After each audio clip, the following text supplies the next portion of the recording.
Batman: The Return of the Caped Crusaders is an animated special inspired by the popular TV show of the 90 Seconds of Batman, starring Adam West. And that's why a lot of the events in the movie are a little bizarre. Most of what happens there is infrared and fan-favorite episodes, combining them into a news story. Start off with an introduction of the characters like the old TV show with a comic strip showing all the heroes and villains involved. In Gotham, specifically in Wayne Manor, Bruce and Dick Grayson are discussing Dick's ballet skill, but tired of practicing, the two of them start watching the popular show The Gotham Palace. The start of the show, known as Miranda Monroe, a clear reference to Marilyn Monroe, introduces that night's entertainment. A popular band called Hector and the Daddy was supposed to perform, but as they started, their instruments started to malfunction, and they started playing all of them wrong. Plus their costumes look all wrong. That's when the Daddies show their true identity, and they turn out to be villains of Gotham City. Between them are the Joker, Catwoman, Riddler, and the Penguin. All of them as part of the band. That's when Bruce and Dick realize that they have to do something. As the Joker starts to introduce everyone, the audience starts to rally up and want to take them down.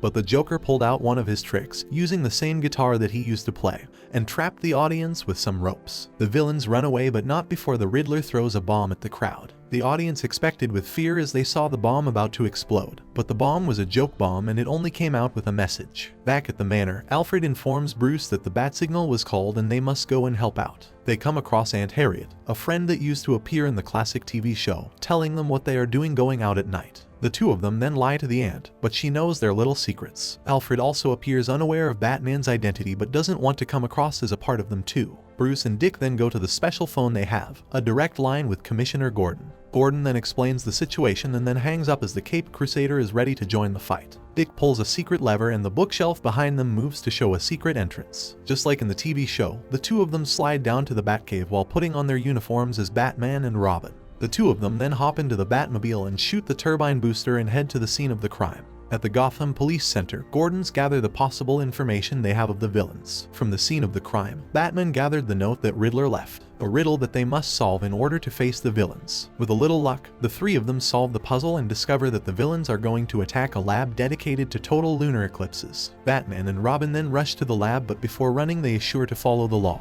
They calmly follow the crossroad so they don't cause any traffic accidents, as even as law enforcers they are not above the law itself. In the lab, a professor, an old friend of Batman, is showing off some of his new inventions. Apparently, he was capable of creating a beam that can replicate, scan, and make a new object exactly the same as the original one. As he is finishing his presentation, the villains appear and attempt to steal the device. The professor tries to run away, as he doesn't want his investigation to fall in the wrong hands. But the Joker fires some of his laughter gas at them and they all start laughing. Using this distraction, the Riddler tries to steal the device, but luckily Batman arrives and confronts the villains. The Penguin then sends his lackeys to attack Batman and Robin. They fight, and as Batman is about to win, Catwoman catches the attention of the Bat. She offers him a way out of his life as a vigilante, but he refuses as she refuses to stop doing evil in the city. While distracted, the Penguin attacked Batman and stunned him with his umbrella. The villains then tried to escape in the car of the Joker. The dynamic duo follows them in the Batmobile, but the villain takes the upper hand. They start shooting bombs at them and nearly get away. Using the turbine of the Batmobile, Batman catches up with the villains, but using the duplication device, the Riddle cop rumbles in the highway and starts copying them to the way of the Bat. Batman does his best to avoid them but nearly crashes in the process. Using their bazooka, Robin manages to blow a tire of the villains and they lose their car. But Riddler uses the beam once again and makes a huge hole that Batman and Robin can't avoid. Now without a car, they start following the villains on foot. As they run away, the Joker leaves a balloon for Batman. In it, there is tin foil, apparently the new clue of where the villains will attack next. In the Batcave, they process the tin foil and try to get more clues. They figure it out, they will attack the Fitzsimmons TV dinner factory next. In the factory, the villains are planning what to do with the beam. The Penguin wants to use it for doubling all of his earnings from robberies, but Riddler wants it to use for a more artistic crime. The Joker disagrees with him, he only wants to joke around with it, while Catwoman only wants Batman to join them. Using some mysterious serum, Catwoman wants to manipulate the Bat, but the Penguin doesn't believe it can work. Catwoman still wants to try it out, so the four of them start planning how to ambush Batman. Batman arrives and starts to wonder where the villains could be hiding in the factory. He expects tramps, so he tries using the back door of the place. Since it is closed, the two of them decide to climb up and start their search from there. The villains surprise Batman and try to attack the dynamic duo. Luckily, they know how to defend themselves and put up a fight. All but Catwoman are defeated, but Batman urges her to surrender and join the good side of the law. Catwoman accepts, but only briefly. It was actually part of her plan, and as Batman puts his guard down, she uncovers a gas device she had with the serum that will manipulate Batman. Batman and Robin then pass out and Catwoman ties them to a giant freeze dinner. Once they wake up, Catwoman assures Batman that if they join forces they could do anything they want. But the Bat has his principles and will never turn his back on the law. Since he doesn't cooperate, Catwoman uses her special serum and injects it right into Batman's cheek. Catwoman then orders Batman to kiss her and the Bat almost does it, but his principles of him are well above and weird serum that the cat could improvise. Since their plan didn't work, the Joker passes to plan B, and they will burn Batman and Robin to the ground. They leave Batman to burn, but as they leave, Batman uses the desert to untie himself and free Robin. The two of them escape just in time before they get burned. Back at the GCPD, Gordon is watching the Russians launch another rocket to space. They lament as Batman appears and judges them for watching TV while on the job. Apparently, the police aren't really busy as there hasn't been a lot of crime lately. This is suspicious and Batman tries to figure out why that's happening. Back at the manor, Aunt Harriet is trying to figure out what is Bruce's secret. She sneaks into his private room in an attempt to touch the lever that unlocked his secret room. Luckily, Bruce appears just in time and stops her. Bruce then calls Alfred in rage as he wants to be vigilant and almost got his identity revealed. Irritated, Bruce fires Alfred and makes him leave the manor. Robin tries to talk him out of it and calm Bruce down, but he has decided and only wants to save the city. The two of them then dedicate themselves to patrol and trying to find clues, even going as far as to explore the depths of the ocean in the Batboat and the skies with the Bat helicopter. But nothing works. The villains just disappeared. They then understand they can't find them because they are no longer on this planet. The villains escaped to space, using the same rockets that the Russians used to reach their space station.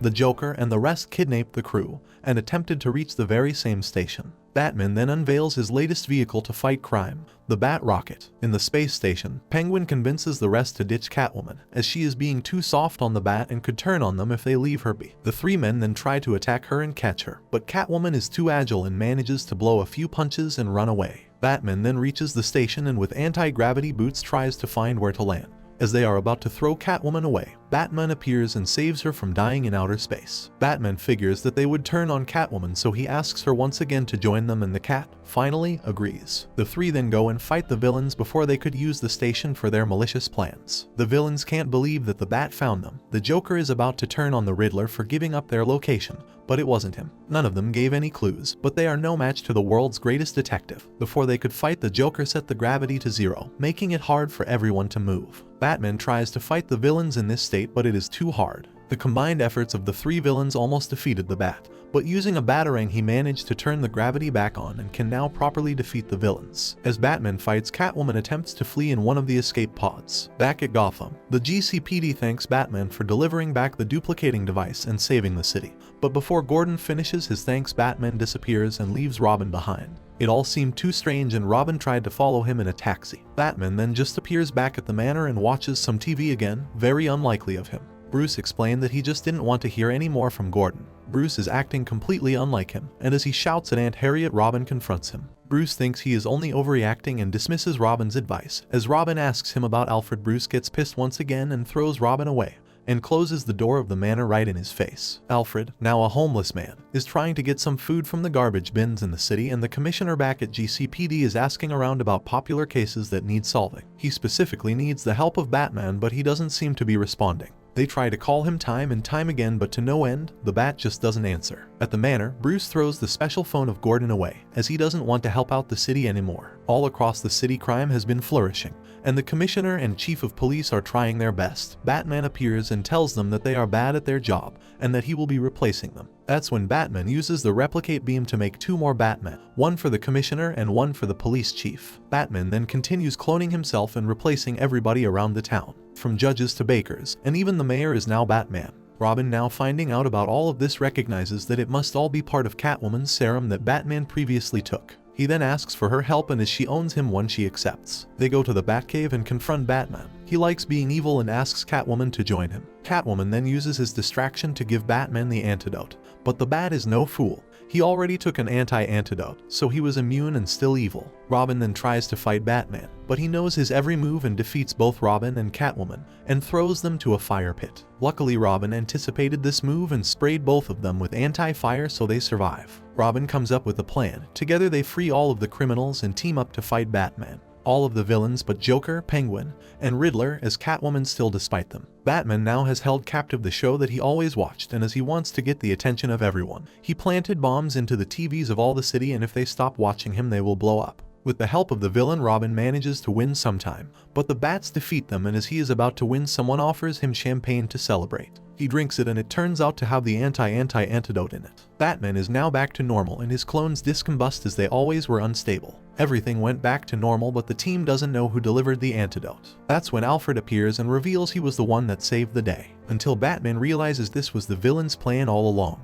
This was all a distraction so that they can rob art from the Gotham Museum. With the help of Catwoman, they find the villains as they are about to escape in a blimp in the shape of a penguin. They fight them and one by one their grunts fall to the bat. But as they think that they save the art, Catwoman steals it and tries to make a run for it. As she does so, she falls and loses everything. Batman regrets not being able to save her before, but understands that that's the end for all that breaks the law. Back at the manor, they throw a party for Aunt Harriet, who now understands why they keep her party a secret, so it can be a surprise. But the dynamic duo doesn't stay partying for too long as the bat signal appears, and they need to keep fighting crime.